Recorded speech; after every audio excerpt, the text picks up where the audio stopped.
Lorsqu'il est question de péché, nous pensons toujours à des choses terribles comme l'adultère, le meurtre ou le blasphème contre le Saint-Esprit. Cependant, il existe d'autres péchés qui ne plaisent pas à Dieu, mais auxquels nous ne prêtons pas autant d'attention ou que nous ne trouvons pas si pertinents parce qu'ils sont devenus communs dans notre vie quotidienne. Il se trouve que ce n'est pas parce que ces erreurs font partie de notre routine qu'elles ne dérangent pas Dieu. Regardez ce que dit la Bible. Celui qui pratique le péché est du diable, car le diable pêche dès le commencement. Or, c'est pour détruire les œuvres du diable que le Fils de Dieu est apparu. Vous devez comprendre que tout péché est mauvais, car il nous prive de la présence de Dieu et conduit à la mort spirituelle. C'est pourquoi il est si important de reconnaître et de se repentir de chacune de nos erreurs. Dans cette vidéo, je veux vous montrer 4 péchés très courants qui déplaisent énormément au Seigneur. Mais avant de commencer, cliquez sur le bouton like et abonnez-vous maintenant. Si vous aimez le travail que nous faisons sur cette chaîne, faites-le plutôt maintenant pour ne pas oublier à la fin. Cela nous motive énormément à continuer à produire ces contenus pour vous. Activez aussi la cloche de notification pour ne rien manquer d'important, puis regardez cette vidéo jusqu'au bout et laissez votre commentaire à la fin en disant ce que vous pensez du contenu. Le premier péché est le mensonge. Regardez ce qu'a écrit le roi Salomon dans ses proverbes. Les lèvres mensongères font horreur à l'Éternel, tandis que ceux qui agissent avec fidélité lui sont agréables. Parfois, nous pensons qu'un petit mensonge par-ci, un petit mensonge par-là n'est pas quelque chose de grave. Nous racontons un mensonge au travail, nous cachons une chose ou une autre à notre conjoint, nous trompons un ami, et ainsi de suite. Mais le mensonge est une chose terrible. En plus de détruire les relations et de causer des injustices, il peut même tuer. C'est exactement ce qui est arrivé à Ananias et Saphira. La Bible nous dit que ce couple a contribué au maintien de l'Église après la résurrection du Christ et son retour au ciel. Mais une fois, ils ont vendu un terrain qu'ils possédaient afin de donner l'argent pour l'entretien du ministère. Cependant, ils ont décidé de garder une partie de la valeur pour eux en la cachant à l'apôtre Pierre. Le Seigneur a alors révélé le mensonge à l'apôtre et le prix payé par les deux a été très élevé. Regardez ce qui est écrit.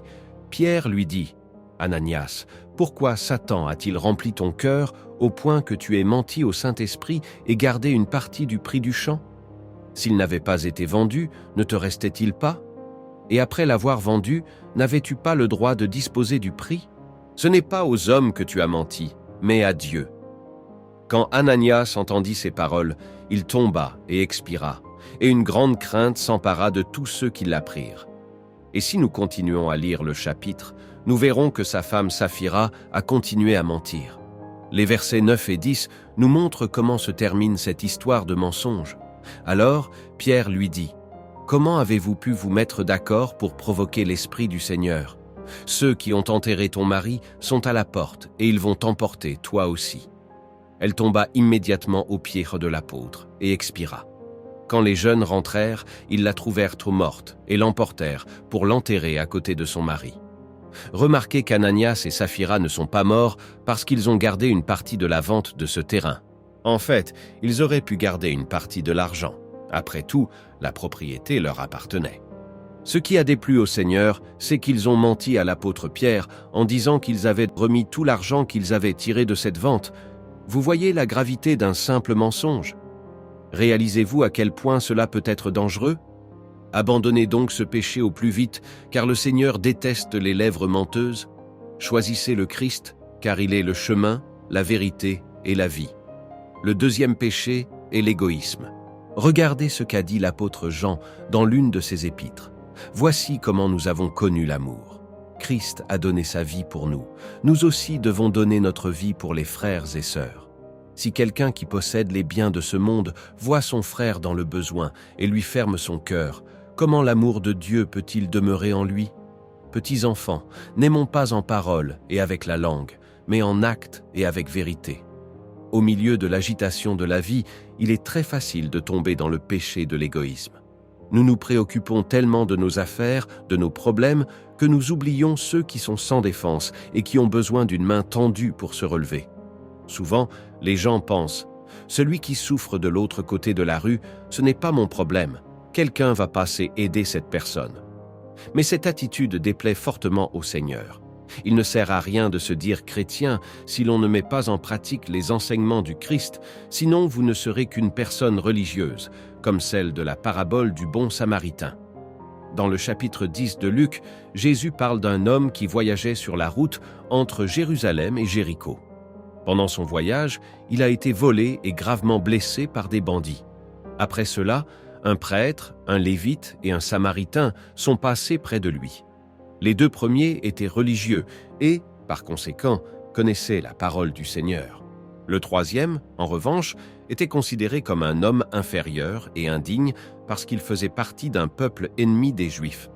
Ce qui était étonnant dans cette parabole, c'est que, tandis que les hommes qui se croyaient bons ont ignoré le pauvre homme, le Samaritain, considéré comme impie, a fait tout ce qu'il pouvait pour l'aider. Dans cette parabole, Jésus critique l'égoïsme qui existe dans le cœur de celui qui se dit croyant, parce qu'il connaît le commandement de Dieu qui dit « Aime ton prochain ». Alors, le prêtre et le lévite avaient l'obligation d'aider ce pauvre homme. Mais, comme personne ne regardait, les deux hommes ont ignoré le fait, sont partis chacun de leur côté et ont laissé cet homme à l'agonie. Cette attitude de ces hommes religieux montrait qu'ils n'avaient pas de véritable relation avec Dieu et encore moins avec leurs prochains. Ils étaient faux et hypocrites. Oui, nous ne pouvons pas résoudre les problèmes du monde, mais le moins que nous puissions faire en tant que chrétiens est d'avoir de la compassion pour la douleur des autres. L'égoïsme est un péché, car il témoigne d'un manque d'amour de Dieu dans notre cœur. Le troisième péché est l'envie.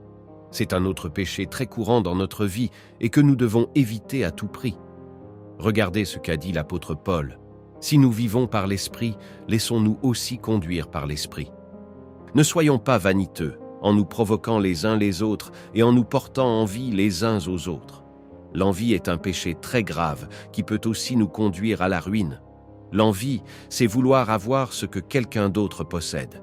Celui qui est envieux ne peut tout simplement pas se réjouir quand une autre personne est bénie et va même jusqu'à détester son frère parce qu'il a ce qu'il convoite. Et c'est exactement ce qui est arrivé à Saül, qui a commencé à voir sa vie et son royaume détruits lorsqu'il a commencé à envier David. Le prophète Samuel nous raconte tout ça. Alors qu'il revenait de guerre, après que David eut tué le Philistin, les femmes sortirent de toutes les villes d'Israël à la rencontre du roi Saül. Elles chantaient et dansaient au son des tambourins et des triangles, et poussaient des cris de joie. Les femmes qui chantaient se répondaient les unes aux autres en disant « Saül a frappé ses 1000 et David ses 10 000 ». Saül fut très irrité et il prit très mal la situation. Il dit « On en donne 10 000 à David et c'est à moi que l'on donne les 1000. Il ne lui manque plus que la royauté. » Saül regarda David avec malveillance à partir de ce jour et par la suite. Dans ce passage, nous voyons que Saül était tellement envieux de la popularité de David qu'il était spirituellement aveuglé. Le peuple célébrait la victoire de l'armée d'Israël et honorait son roi, mais lui ne voyait que la reconnaissance de David qui, à ce moment-là, n'était qu'un simple soldat. Remarquez que si la musique ne disait rien d'autre que Saül avait tué des milliers de personnes, il serait sûrement content, car c'est déjà une réalisation très expressive. Mais, face aux dizaines de milliers de David, le roi décide seulement de se comparer à cette grande différence entre les deux. Ainsi, à ses yeux, son grand succès dans les batailles était diminué, comme si un homme qui est réputé d'avoir tué 1000 personnes au combat avait fait peu de choses. Un grand problème de l'homme envieux est qu'il ne se contente pas d'être excellent dans ce qu'il fait. Il veut être le meilleur et le plus grand. Et si nous continuons à lire le premier livre de Samuel, nous verrons cela. Après cet épisode, Saül a quitté la présence de Dieu, s'est mis à persécuter David et à agir selon ses émotions, ce qui a eu pour conséquence de détruire sa vie et son royaume tout entier. Ne laissez donc pas l'envie vous fermer les yeux et vous éloigner de la présence du Seigneur. Préférez vivre et marcher par l'Esprit de Dieu, car lui seul est capable de vous garder loin du péché. Au lieu d'être envieux, choisissez d'aimer les gens et de vous réjouir de leur conquête. Le quatrième péché est la rébellion. Combien de fois nous rebellons-nous contre le Seigneur pour de petites choses, n'est-ce pas? Il suffit qu'une prière ne soit pas exaucée ou qu'un rêve soit frustré pour que nous nous rebellions et commencions à nous plaindre et à douter de la puissance et aussi de la bonté du Seigneur envers nous. mais sachez que c'est un péché si grave que le prophète Samuel l'a mis au même niveau qu'un type de sorcellerie. Voici ce qu'il a dit. Oui, la révolte est aussi coupable que la divination, et la résistance au Seigneur est aussi fautive que le recours aux idoles. Dieu déteste tellement la rébellion que la Bible dit qu'il a un jour envoyé un grand châtiment aux Hébreux qui traversaient le désert vers Canaan. Dans le chapitre 16 de Nombre, nous voyons des personnes qui ne voulaient plus obéir à Moïse, et Dieu n'a pas du tout apprécié cette attitude, car se rebeller contre Moïse signifiait se rebeller contre le Seigneur lui-même, car c'est lui qui avait choisi Moïse. Moïse a donc prié, puis a dit à Corée, « Demain matin, l'Éternel fera connaître qui lui appartient et qui est saint, et il le fera approcher de lui. Il fera approcher de lui celui qu'il choisira. Faites ceci. Prenez des brûle-parfums, Corée et toute sa bande. Demain, mettez-y du feu et déposez-y du parfum devant l'Éternel. Celui que l'Éternel choisira, c'est celui qui est saint. En voilà assez, descendants de Lévi. » Le lendemain, Corée et les autres 250 sont allés à la rencontre de Moïse dans le tabernacle et ont commencé à brûler de l'encens. Mais seuls les prêtres pouvaient le faire. Puis, Dieu a ordonné au peuple de ne pas s'approcher de Corée et de ses amis.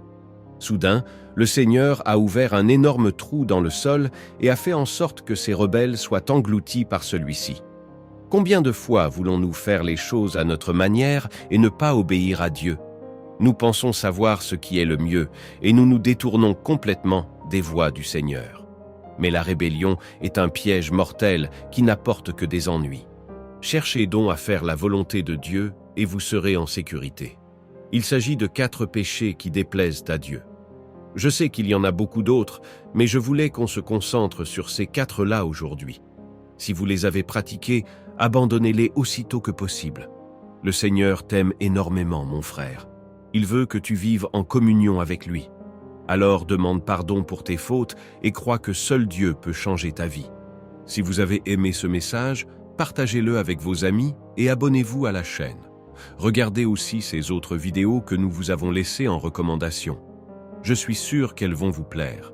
Que Dieu vous bénisse. Je vous attends dans la prochaine vidéo.